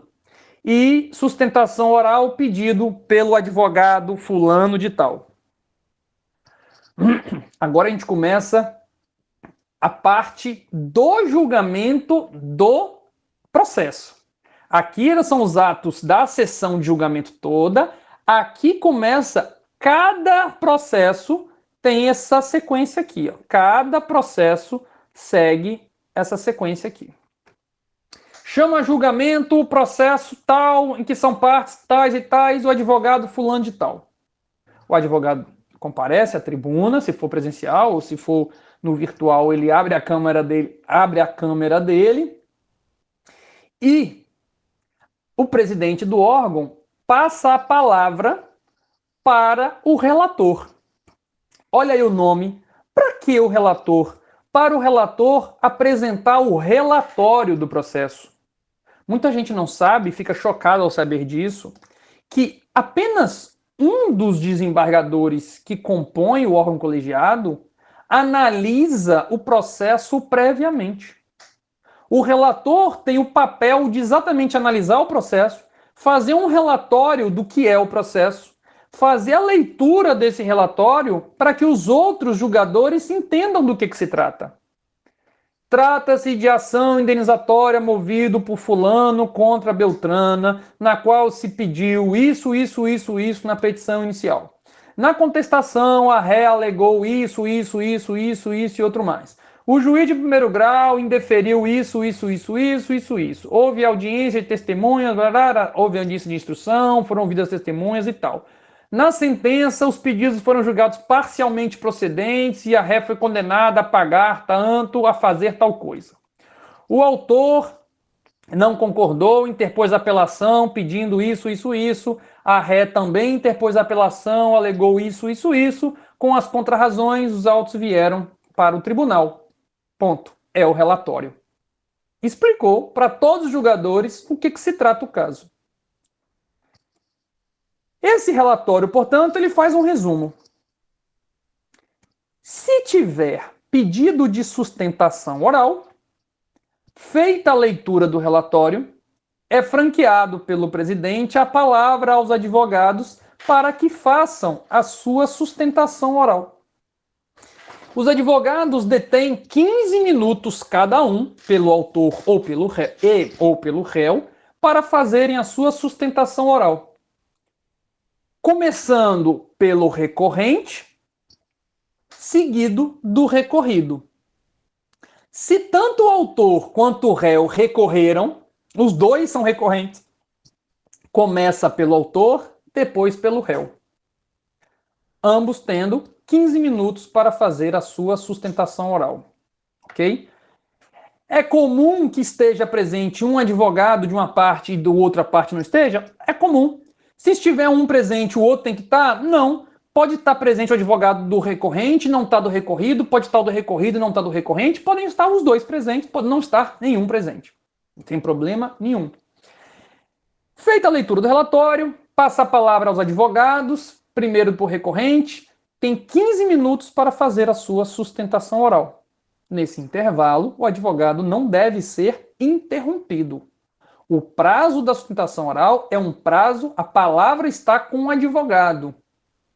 E ele deverá, então, utilizar deste prazo para tentar convencer os julgadores a acolher a sua tese, seja recorrente, seja como recorrido. E aqui, meu povo, é muito importante desenvolver técnicas de oratória para você conseguir prender a atenção dos julgadores ao que se está falando. E não só técnicas de oratória, mas também isso é muito da experiência, é muito assistindo sessões de julgamento, é muito para você verificar o que deve e o que não deve ser dito numa sessão de julgamento, como se comportar numa sustentação oral, o que vale a pena e o que não vale a pena ser chamado a atenção. A ideia da sustentação oral é você narrar os fatos mais importantes do processo que demonstrem que a sentença está correta ou incorreta, a depender de que lado você esteja. Não é oportunidade, aí é só dica, tá? Não tem um certo e um errado, não tem um proibido. Não é oportunidade de você ficar trazendo conceitos doutrinários, ensinando, a não ser que esteja em discussão uma questão de direito. Aí pode ser bem importante que o faça. Mas é o momento de você chamar a atenção dos julgadores para analisar questões que podem passar despercebidos. Chamar a atenção de argumentos importantes que talvez não tenham dado o devida atenção no momento de apreciar o seu recurso. É lógico, muita técnica envolvida para que você consiga apresentar as suas razões de uma maneira clara, transparente, objetiva e convincente. Porque tudo caminha desfavorável ao advogado que está ali sustentando oralmente. Tudo caminha contra a terem atenção com o advogado. Repare, os votos já estão registrados no sistema. Se o eventual julgador ele não tiver a fim de ouvir, já está registrado, ele não precisa nem passar pelo constrangimento de ter que apresentar o seu voto. Eu concordo, não concordo por isso ou por aquilo. Está lá no sistema já apresentado o voto dele. Se ele quiser muito, ele pode ler o que está escrito. Portanto, o advogado já parte com essa dificuldade de manter a atenção, porque o trabalho do desembargador de votar já está no sistema. Além disso, na mesma sessão de julgamento, como eu falei, às vezes estão sendo julgados 200, 400, 1000 processos. Se você for o primeiro, o nível de atenção é 1. Mas depois de 10 sustentações orais em processos anteriores ou 20, os julgadores já estão de cabeça cheia de ouvir pessoas, de ouvir advogados. Então a resistência a atenção se perde muito. E isso impõe uma técnica muito boa, e ainda assim ninguém tem como fazer mágica. Tem hora que realmente a paciência dos jogadores já acabou em ouvir e ele está no modo offline ali praticamente. Mas você precisa tentar, o tanto quanto possível, prender a atenção dos jogadores que estão ali acompanhando a sessão de julgamento. É tarefa fácil? Não é tarefa fácil. Aliás, tem uma questão interessante. Olha que coisa, olha como é que são as coisas. Teve um julgamento, uma sessão de julgamento no STJ para discutir se o advogado poderia ou não poderia ler durante a sustentação oral. Se o advogado poderia escrever um texto, chegar lá na tribuna e ficar lendo o que ele escreveu. O STJ teve o desplante de cogitar a hipótese de dizer o que o advogado, como o advogado pode ou não pode fazer a sua sustentação oral. Isso é uma interferência inaceitável no trabalho do advogado. E lá no STJ os debates estavam acirrados, se pode ou não pode. Porque o cara vem, pede sustentação oral e fica lendo. A gente não presta atenção no que a pessoa está falando quando está lendo. E mudou-se o resultado para dizer, olha, repare, uma coisa é não gostar, outra coisa é não poder. É indicado que leia? Não, não é indicado que leia. Não é indicado que leia. Se você quiser, se é para ler, disseram eles, é melhor você entregar o que a gente chama de memoriais. Entrega por escrito. Entrega lá para o desembargador, no mesmo dia, na véspera, uma semana antes. Olha, é isso aqui que eu tenho para dizer sobre o meu recurso. Embora já esteja no recurso, na minha petição, é só um resumo. Bom, mas se você quiser ler, você pode. É recomendável? Não, não é recomendável. Sobretudo porque isso perde a atenção quando a pessoa está lendo e não está falando espontaneamente. Professor, mas até pegar a experiência, o nervosismo é grande. É grande. Depois que pega experiência também, você tem um grau de nervosismo inevitável. Como todo ator fala que ao entrar em cena, ao entrar num teatro lotado, o coração palpita. Um advogado experiente também é assim, na hora da sustentação oral, no começo dá uma hesitação. Por isso que é indicado você começar num ritmo mais lento, controlar a respiração. Você tem aquela fase inicial de fazer uma saudação aos presentes, que é uma forma de vocês deixar a adrenalina baixar para você então poder começar a sua sustentação oral. Então você tem os 15 minutos para poder fazer a sua sustentação oral. E nesse período você tem até 15 minutos. Então eu tenho que usar os 15? Não. Se você quiser usar 3 minutos, se você conseguir falar algo útil em 3 minutos, faça isso. Os desembargadores vão amar você falar em menos do que 15 minutos. Já é comum, inclusive, falar assim, doutor, tem como ser breve? Antes de você mesmo começar. Doutor, você consegue falar em menos tempo do que os 15 minutos? Por quê? Porque eles têm vários outros processos para julgar. Não querem ficar ouvindo muita ladainha. Seja objetivo. Ninguém mais tem tempo de ficar lendo coisas repetitivas, petição com 30, 40, 50 páginas que ficam repetindo as mesmas coisas.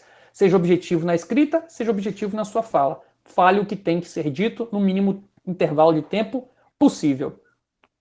Uma coisa que vocês vão observar que é bem comum é que, como eu disse, o relator, em regra, lê o relatório e depois o advogado faz sustentação oral. Mas, comumente, o relator vira para o advogado presente ou para os advogados e fala, doutor, dispensa a leitura do relatório? O advogado inexperiente fica, quê? Não sabe nem o que está falando, você fala assim, tá. O que ele está dizendo? Doutor, precisa que eu leia o relatório?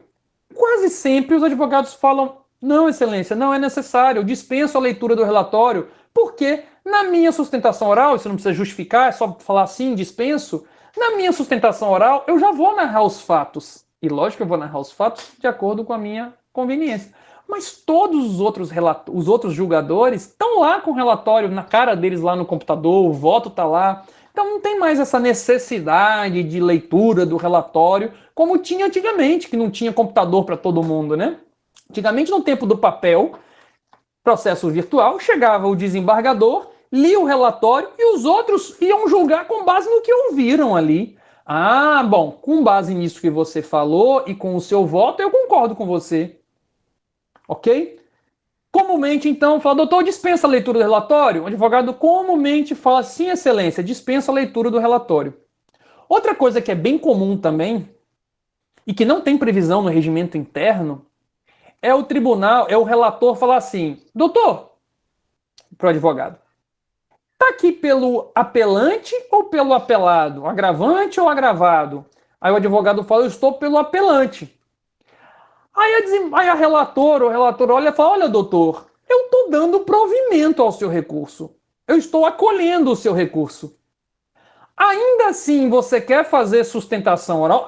Ainda assim, Vossa Excelência, o doutor, quer fazer sustentação oral? Para quê? Se eu quero que o meu recurso seja acolhido e Vossa Excelência está acolhendo o meu recurso, não vou falar mais nada. A única coisa que eu recomendo que se diga é: se não houver nenhuma divergência entre os pares, entre os outros desembargadores, eu abro mão da minha sustentação oral. É lógico que eu vou ficar 15 minutos gastando saliva para poder falar algo se os embargadores já se convenceram? De jeito nenhum. Não tem divergência, excelência. Se não tiver divergência, tudo bem, eu estou satisfeito e não vou fazer sustentação oral. Perfeito. Maravilha. Às vezes acontece de falar assim, doutor, eu estou dando provimento ao seu recurso para aumentar os danos morais de 1.000 para 10.000. Aí você fala, excelência, eu pretendo fazer sustentação oral sim, ou porque você quer aumentar, na verdade, para 100.000 dano moral, acha 10.000 também pouco, ou porque tem outras coisas. Do dano material, por exemplo, que eu estou perdendo, eu quero ganhar um dano material também. Então eu vou fazer sustentação oral agora com relação ao dano material. Se 10.000 dano moral está suficiente, eu agora vou tentar convencer os julgadores com relação aos danos materiais. E aí você constrói a sua sustentação oral naquele momento. Feita a sustentação oral de um, feita a sustentação oral pelo outro, caso ambos estejam presentes, passa para a fase seguinte, que é a apresentação do voto do relator. O relator fala, vai fazer uma leitura, vai fazer um resumo dizendo, eu estou lendo tudo lá, no final vai dizer, voto no sentido de conhecer do recurso das partes, dar provimento ao recurso do autor e negar provimento ao recurso do réu. Depois de ler aquele voto todo, como a gente vê na sessão de julgamento do STF lá, demora 2 horas lendo, aqui não é tanto assim. Geralmente eles leem um resuminho e tal, ou os votos não são tão longos.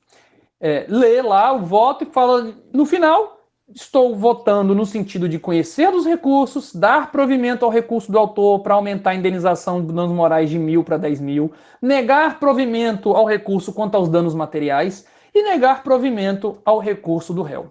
É como voto, presidente. Aí ele devolve a palavra ao presidente do órgão. É como voto, presidente.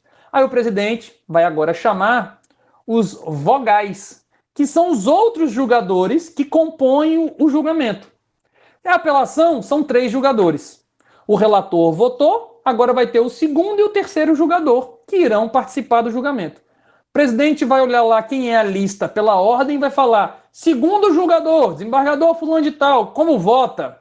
O desembargador fala, presidente, eu estou acolhendo, eu vou seguir o relator, com o relator. Terceiro julgador, como vota? Desembargadora fulana, como vota? Excelência, data vênia ao voto da eminente desembargadora relatora, eu vou divergir e proponho aqui um aumento dos danos morais de 10.000, eu voto no sentido de aumentar para 20.000. E danos materiais, eu estou votando para dar provimento ao recurso e condenar o réu a pagar 100.000 de danos materiais. E voto no sentido de negar provimento ao recurso do réu. Pronto, temos agora uma divergência. A gente vai falar mais tarde sobre como a gente vai resolver uma divergência quando nós temos um 2-1, por exemplo, como nesse caso ficou. Beleza? Vamos supor que no exemplo aqui fez 3-0. Os outros 2 concordaram com o voto do relator. Estão de acordo os 3? O que eles então? Eles acordam. Eles estão de acordo com relação ao voto do relator. Então, a unanimidade, acordam os desembargadores em dar provimento ao recurso do autor para blá blá blá blá e negar provimento ao recurso do réu.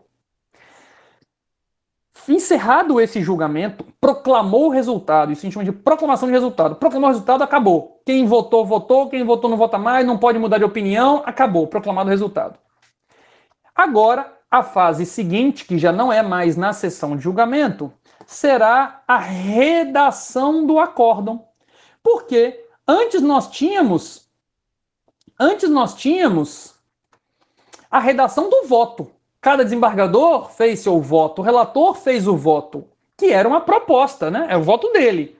Se todo mundo concordou, aquele voto vai virar o acórdão, que é o que acordaram. Porque às vezes, meu povo, o relator levou um voto para 10 mil. Levou um voto para aumentar danos morais para 10 mil. E aí debateram na sessão de julgamento, falou, não, gente, mas 10 mil é pouco. Vamos aumentar para 20? Aí o outro falou, não, 20 é muito. Nós tivemos outros casos aqui que a gente condenou em situações similares, a gente condenou em 15. Então, 15, que tal? Então tá bom, vamos fechar em 15? Bora. Então tá. O voto original era 10. Mas aí acordaram que a condenação seria majorada de 1.000 para 15 mil reais. O acórdão, que vai ser o voto vencedor, com essas alterações, de 10 para 15, vai ser lavrado depois, fora da sessão de julgamento, no gabinete, vai ser lavrado o acórdão, vai ser encaminhado para publicação. Você não sai do julgamento, já vou interpor recurso, ainda não. Porque vai ser lavrado o acórdão, e segundo aqui o CPC deve, no prazo de 30 dias, lavrar o acórdão. Se não lavrar o acórdão, vai valer as notas taquigráficas, é tudo que ficou registrado na sessão de julgamento, tá lá uma síntese de tudo que aconteceu, que não é comum acontecer. No prazo de 30 dias, lavra o acórdão, esse acórdão vai ser publicado no Diário Oficial, e aí então começa a correr o prazo para eventuais recursos contra esse acórdão. Estamos acabando. Calma, respira. Na sessão de julgamento, aí repare, nós terminamos o julgamento desse recurso. O presidente agora vai chamar o outro recurso. Próximo recurso, número tal de pauta, em que são partes fulano e fulano. Aí vai o advogado, vai ter a leitura do relatório, o advogado faz sustentação oral, o outro advogado faz sustentação oral, começam os votos do relator, o voto dos vogais, proclama o resultado, chama o terceiro. E assim vai. E assim vai o turno inteiro, a tarde inteira, passando em julgamento caso por caso. Às vezes tem alguns debates que demandam tempo, ficam divergindo, e debate, discute, parará. E pode acontecer uma coisa comum que é o pedido de vista. Pedido de vista. Tá aqui, ó, artigo 940. Pode acontecer de um desembargador ou ministro, ao ouvir a sustentação oral ou ao ouvir o voto do relator, falar: não sei se eu concordo, não. Estou em dúvida. Eu acho que eu não concordo, mas eu preciso analisar melhor. O que ele faz? Pede vista. A gente vê direto isso, né? O ministro pediu vista. O processo foi adiado porque o ministro pediu vista. O que ele quer? O processo vai para o gabinete dele para ele analisar melhor o processo, para ele analisar melhor a questão e decidir se ele vai votar, em qual sentido que ele irá votar. No novo CPC foi estabelecido um prazo de, no máximo, 10 dias. Eu levo meu gabinete, eu tenho até 10 dias para analisar o processo e depois eu tenho que devolver. Esses 10 dias prorrogáveis por mais 10 dias. Esse pedido de vista foi um expediente muito utilizado de maneira indevida no STF, sobretudo, nos tribunais também indevidamente era utilizado. Alguns assuntos que algum desembargador, algum ministro, por acaso não quisesse que fosse julgado naquele momento, ele pedia vista. Levava o processo para o gabinete e lá passava 6 meses, 1 ano, 2 anos e não devolvia nunca. E o processo não era julgado. Dezenas, centenas, milhares, há muitos casos importantíssimos, emblemáticos, que ficaram com pedido de vista durante vários anos com algum ministro, esperando o julgamento, e a sociedade, as partes aguardando aquele julgamento importante, mas o ministro, o desembargador, pediu vista e, como a gente fala, e sentou em cima do processo e não deixou o processo andar. Com o novo CPC ele falou, isso não pode não, tem que ter 10 dias para analisar o processo e devolver. Prorrogáveis por mais 10. Se passarem os 10 dias e depois da prorrogação de 10 dias ou não pedir prorrogação, o presidente fala devolve. Devolve. Se não devolver, você está fora do julgamento e vamos chamar outro desembargador para poder participar desse julgamento. Vamos chamar o próximo. Você não vai participar do julgamento mais, porque não dá para ficar parado aguardando o voto de um desembargador ou um ministro a prejuízo do processo. Galera, para terminar aqui, nem para dizer que é uma bobagem, porque não é, então, embora já estejam cansados, e eu também, mas é um assunto que é importante, que é o seguinte: o novo CPC, ele acabou com uma modalidade recursal que se chamava embargos infringentes. Esse recurso aqui, embargos infringentes, essa modalidade recursal deixou de existir com o novo CPC. Os embargos infringentes, eles tinham um cabimento na seguinte hipótese: quando uma decisão, uma sentença, ela era reformada no tribunal e por maioria, ou seja, não unânime, ela era reformada e por maioria, cabiam embargos infringentes. Só nessa hipótese, mudança do resultado original, por maioria, cabiam embargos infringentes. O novo CPC acabou com esse recurso. Não existe mais esse recurso. Acabou. Só que em seu lugar, ele criou um mecanismo, uma técnica, um procedimento que não é recurso, que tem um papel importante de prevenir, não, mas de facilitar a formação de entendimentos para além daqueles que participaram do julgamento. Nossa, ficou horrível isso aqui. Mas o que fez essa técnica que está no artigo 942? Ele falou o seguinte: olha, eu não quero, como eu já falei para vocês, que os tribunais tenham jurisprudências. Eu quero que ele tenha uma jurisprudência sobre cada tema. E acontecia muito de quem é que vai julgar hoje? São esses 3 ministros? Ah, então a gente vai ganhar. São esses outros 3? Ih, não, a gente perde.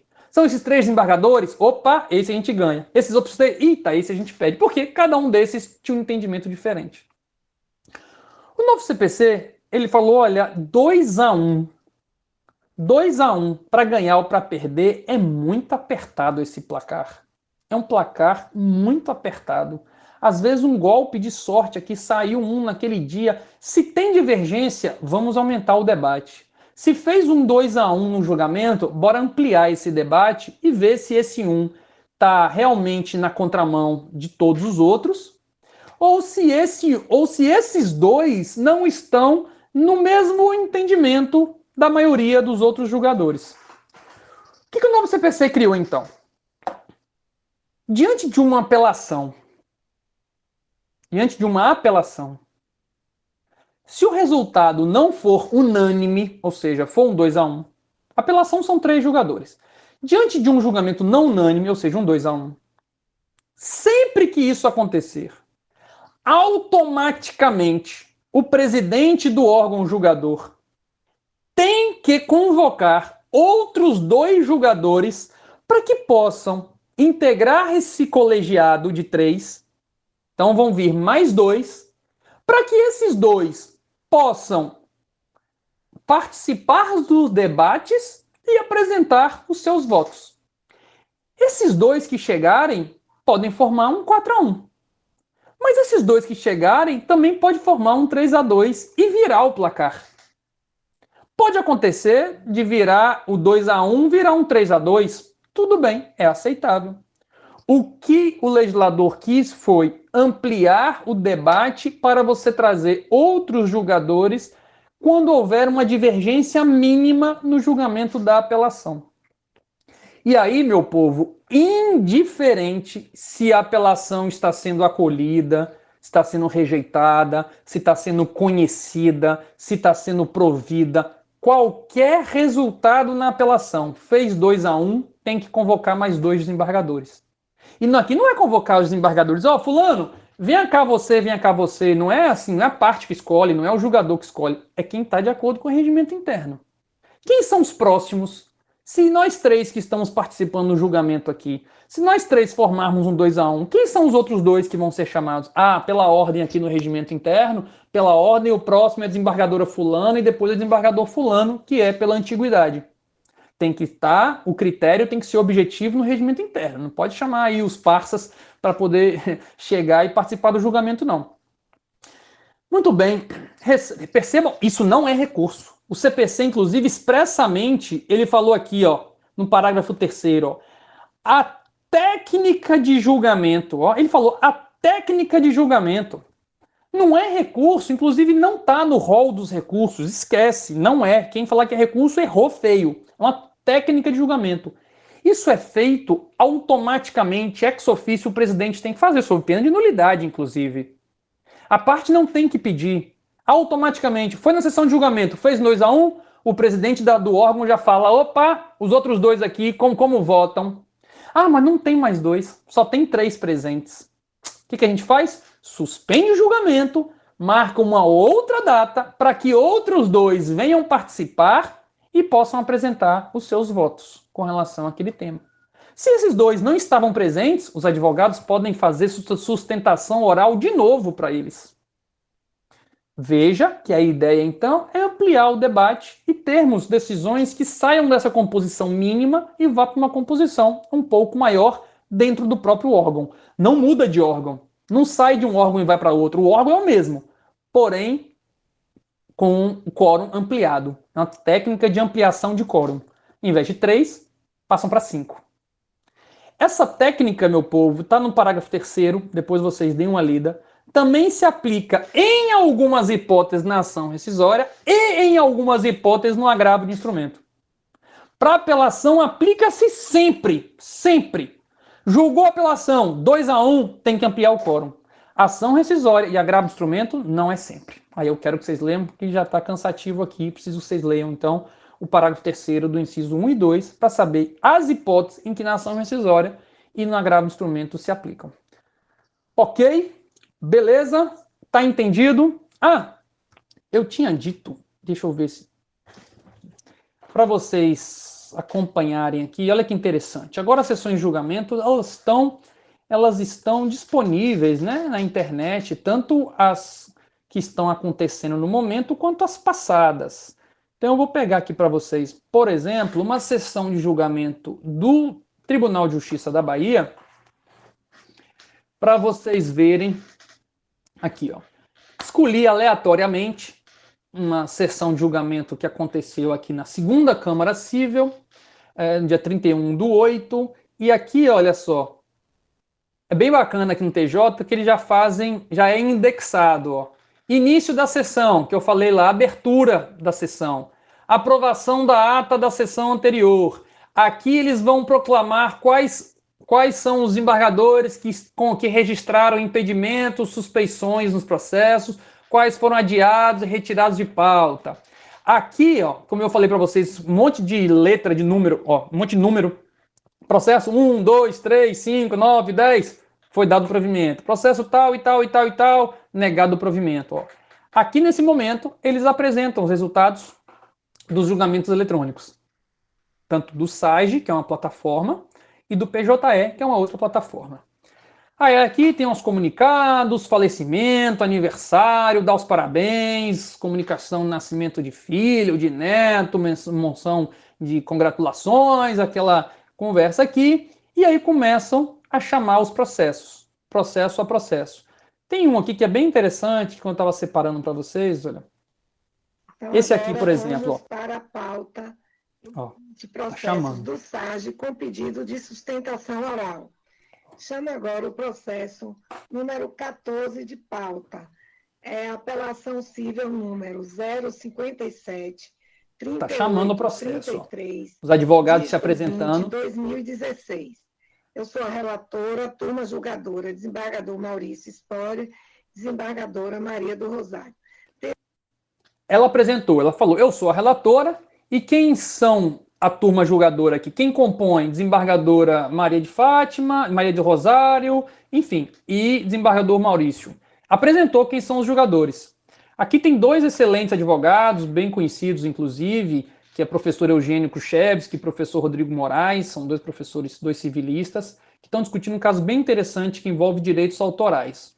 Vamos ver se ela vai pedir a dispensa do relatório, se ela vai propor a dispensa do relatório, ou se ela vai fazer a leitura. Temos na nossa na nossa sala virtual, doutor Eugênio Khrushchevix, pela parte apelante, e pela parte apelante, Otávio de Castro Moreno Filho, e doutor Rodrigo Moraes Ferreira, pela parte apelante também, que são duas apelações, Juarez Os dois Marialva interpuseram Tito apelação. Martins Paraíso.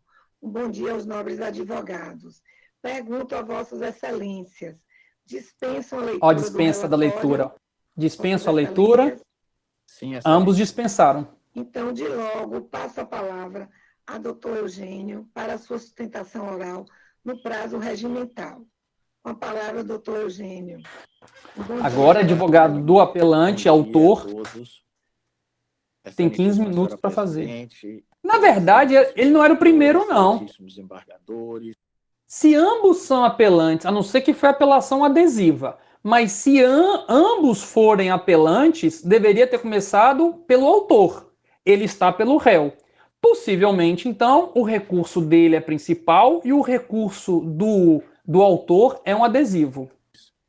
Excelentíssimo representante do Ministério Público. Ele faz as saudações. Colega que se encontra na sala.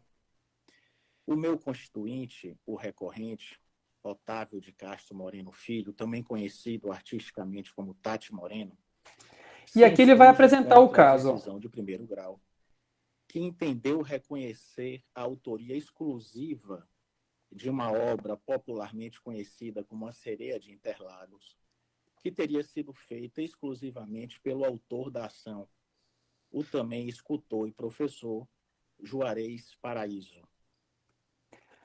Não vamos passar aqui, depois vocês podem assistir, está disponível. Mas aqui a discussão que teve são dois artistas conhecidos aqui na Bahia, um deles alegando que a obra era produção exclusivamente sua e que o outro teria se apropriado dessa obra e estava a dizer que essa obra em verdade era sua, quando na verdade foi uma produção de outro.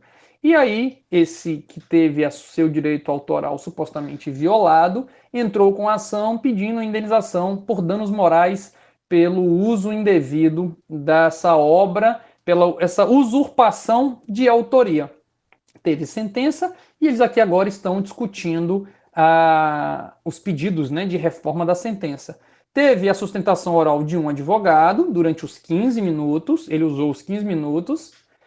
Depois passou a palavra pelo prazo regimental para o outro advogado, doutor Rodrigo Moraes, para fazer a sua. Bom dia a todas e todos. Bom dia, desembargadora Lisbeth. Bom dia, doutor desembargador Maurício. Bom dia, desembargadora Maria do Rosário. Também um cumprimento aqui, meu colega da Faculdade de Direito da UFBA, ex-adverso aqui. Com a devida vênia, este processo de direito autoral é uma grande trapaça autoral. Eu peço vênia pela expressão tanto forte, até porque eu não preciso de espora, porque diz que quem está montado na razão não precisa de espora. Mas é uma verdadeira... Pois bem, aí ele faz a sua apresentação, ele também usou os 15 minutos, depois a relatora, então, passou a leitura do seu voto. O que ela entende? Quem ela entende que tem razão? Fazer a leitura do meu voto. Eu aviso aos meus pares que julgam comigo que eu, em homenagem à causa, em homenagem aos outros advogados que fizeram brilhantes sustentações orais, eu vou ler o voto na íntegra, só tirando algumas jurisprudências, algumas partes, mas em homenagem, inclusive, aos nobres advogados. Vai fazer a leitura do voto inteiro presentes os requisitos dela, a gente não vai ouvir agora, depois vocês podem ficar à vontade para poder assim. Falou da admissibilidade positiva, conheceu das duas apelações. O exame do apelo interposto por Otávio de Castro Moreno. E aí depois vai colher os votos dos outros julgadores, desembargadores vogais, que a gente chama, que é quem compõe a turma julgadora. Cada um vai votar.